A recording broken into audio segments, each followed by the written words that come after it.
She probably could not believe her eyes when she found it. The transcripts from people who survived Nazi concentration camps. They were buried deep in the recesses of the Illinois Institute of Technology, and it took a quirky twist of fate for them to come to light. Did you have some books to read? No. No. We weren't allowed to. You're hearing one excerpt of an incredible find. This is spool number 15. The spools are recordings. It's very fine. It's a very fine gauge.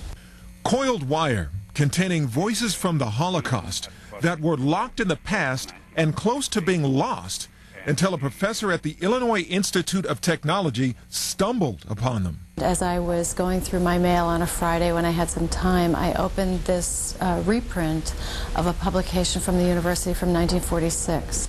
The reprint referred to these transcripts from the recordings of people who survived Nazi work and death camps. I had had this sort of moment of panic, thinking that I had actually thrown away the recordings because we had been in the process of cleaning in our building.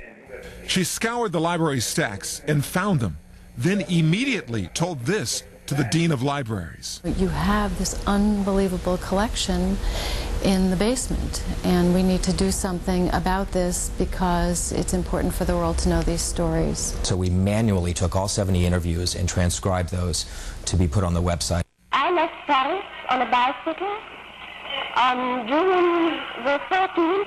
The recordings are the work of a man named David Boder, a psychology professor who had the wisdom to interview dozens of people while the memories of the camps were fresh in their minds.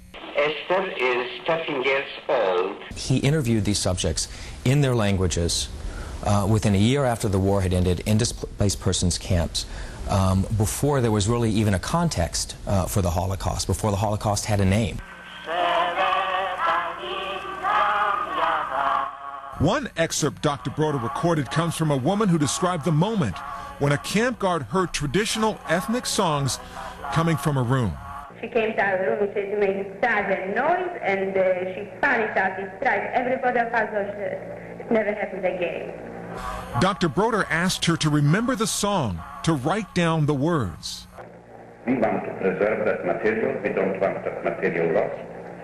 It is very important that we preserve that material. I think they are the only audio accounts from the time of people coming from camps.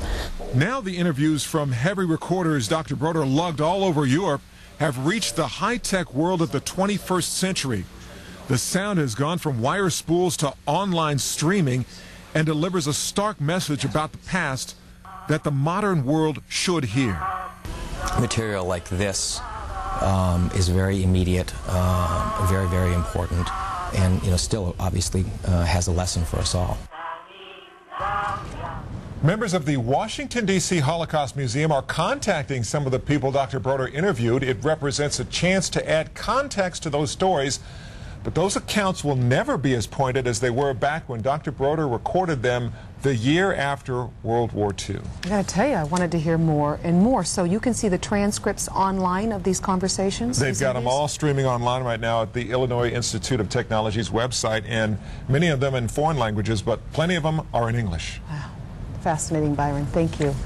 Well, healthy diet is crucial for